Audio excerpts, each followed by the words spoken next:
तो आज हम बात करने वाले हैं एक ऐसे कानून की जो भारत की पूरी हायर एजुकेशन सिस्टम की नींव है।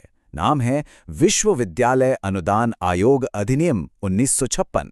जी हां, यही वो कानून है जो दशकों से ये तय कर रहा है कि हमारे देश में उच्च शिक्षा की क्वालिटी और उसकी दिशा आखिर क्या होगी। अच्छा चलिए, एक सवाल से शुरू करते हैं। कभी सोचा है कि कौन तय करता है कि कोई भी कॉलेज या इंस्टीट्यूट खुद को यूनिवर्सिटी कह सकता है या नहीं? और उससे भी जरूरी बात, किसी की डिग्री की वैल्यू होती है और किसी की नहीं। ऐसा क्यों? बस इसी एक सवाल का जवाब हमें इस पूरे कानून के सेंटर तक ले जाएगा। और इस सवाल का जवाब है एक नाम जो हम सब ने सुना है, विश्वविद्यालय अनुदान आयोग, जिसे हम यूजीसी कहते हैं। 1956 के इसी कानून से इस संस्था का जन्म हुआ और इसका एक ही मकसद था, और आज भी है, भारत में हायर एजुकेशन के स्टैंडर्ड्स को बनाए रखना और लगातार बेहतर करते जाना। तो चलिए अब जरा गहराई में उतरते हैं। देखिए, यूजीसी को ना अक्सर भारत की हायर एजुकेशन का गेटकीपर कहा जाता है, मतलब एक तरह का द्वारपाल। अब सवाल ये है कि आखिर ये भूमिका इसे मिली कहां से और इसका मतलब क्या है? स्क्रीन पर जो लाइन है वो सीधे इस कानून की प्रस्तावना से ली गई है। अब ये दिलचस्प इसलिए है क्योंकि सिर्फ 2 शब्दों में यूजीसी का पूरा काम समझा देती है। पहला शब्द है समन्वय और दूसरा है निर्धारण, यानी कोऑर्डिनेशन एंड डिटर्मिनेशन। कहने का मतलब है पूरे देश की यूनिवर्सिटीज के बीच तालमेल बिठाना और पढ़ाई लिखाई का एक मिनिमम स्टैंडर्ड तय करना। यही इसका सबसे बड़ा काम है। तो ठीक है, काम तो समझ आ गया, पर सवाल ये है कि इतनी बड़ी और पावरफुल बॉडी को चलाता कौन है? कौन है वो लोग जो हमारी पूरी एजुकेशन सिस्टम से जुड़े इतने बड़े बड़े फैसले लेते हैं? इसकी बनावट कानून के सेक्शन 5 में बताई गई है। देखिए, इसमें एक चेयरमैन होते हैं, एक वाइस चेयरमैन, फिर केंद्र सरकार के 2 अधिकारी भी होते हैं। और ये बहुत ज़रूरी है कि इसमें कम से कम 4 सदस्य ऐसे हों जो असल में यूनिवर्सिटीज़ में पढ़ाते हैं, यानी टीचर्स। इनके अलावा अलग अलग फील्ड्स के एक्सपर्ट्स भी होते हैं, जैसे एग्रीकल्चर, कॉमर्स, इंडस्ट्री या फिर कानून के जानकार। और साथ में वाइस चांसलर या दूसरे बड़े शिक्षाविद भी। तो कोशिश ये की गई है कि इसमें सरकार, एकेडमिक्स और इंडस्ट्री सबका एक मिलाजुला अनुभव हो। तो ये कमीशन आखिर करता क्या है? मतलब इसके डे टू डे काम क्या है जिनका असर सीधा यूनिवर्सिटीज पर, टीचर्स पर और स्टूडेंट्स पर पड़ता है?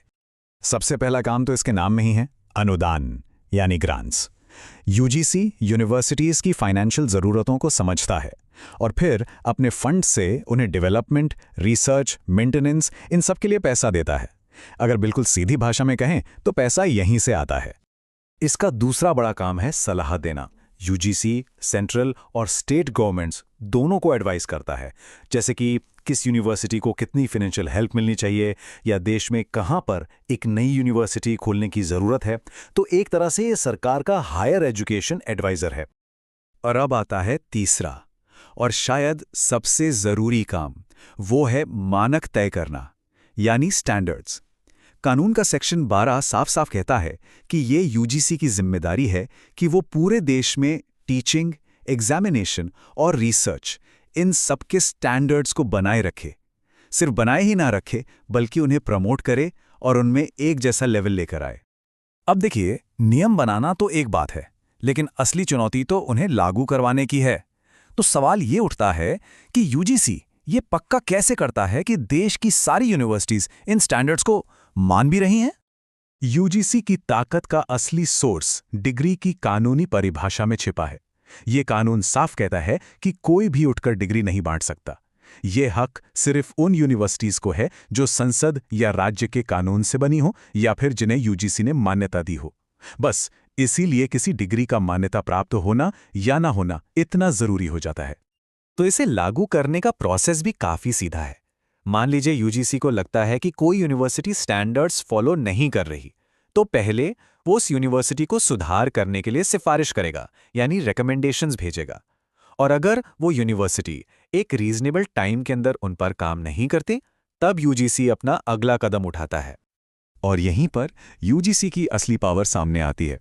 ये जो लाइन है, ये सीधे कानून के सेक्शन 14 से है कि अगर कोई यूनिवर्सिटी नियमों को अनदेखा करती है तो कमीशन उसकी सरकारी फंडिंग, यानी जो अनुदान उसे मिल रहा है, उसे रोक सकता है।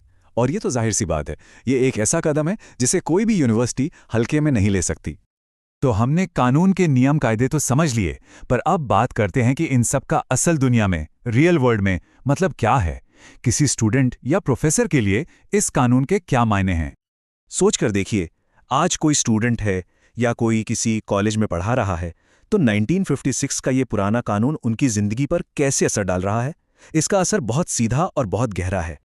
सबसे पहले तो यही कानून ये पट्टा करता है कि किसी स्टूडेंट की डिग्री की वैल्यू सिर्फ उसके शहर या राज्य तक सीमित न रहे, बल्कि पूरे देश में हो। यही वो कानून है जो टीचिंग और एग्जाम्स की क्वालिटी का एक मिनिमम लेवल सेट करता है। ये तय करता है कि किन कोर्सेज को और किन रिसर्च प्रोजेक्ट्स को फंडिंग मिलेगी, और हाँ, किसी कॉलेज या यूनिवर्सिटी में प्रोफेसर बनने के लिए क्या क्वालिफिकेशंस चाहिए, ये भी यूजीसी ही तय करता है।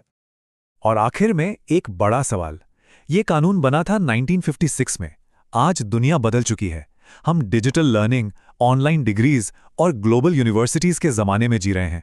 तो ऐसे में हमारी हायर एजुकेशन के इस गेटकीपर को, इस द्वारपाल को बदलते वक्त के साथ खुद को कैसे बदलना होगा ताकि ये भविष्य की चुनौतियों के लिए तैयार रहे। ये एक ऐसा सवाल है जिसका जवाब हमारे देश की शिक्षा का भविष्य तय करेगा।